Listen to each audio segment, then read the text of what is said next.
For organizations to consider whether it's feasible to consider low-code, we always say that it's critical that you look at the issue at hand.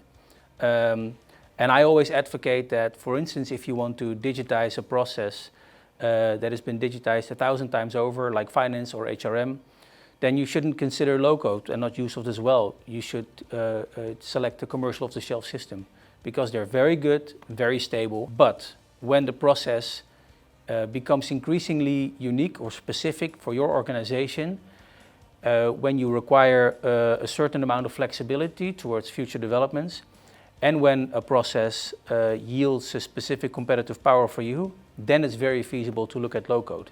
Because with low-code technology, you get exactly what you need that fits your business for what you need right now and going forward.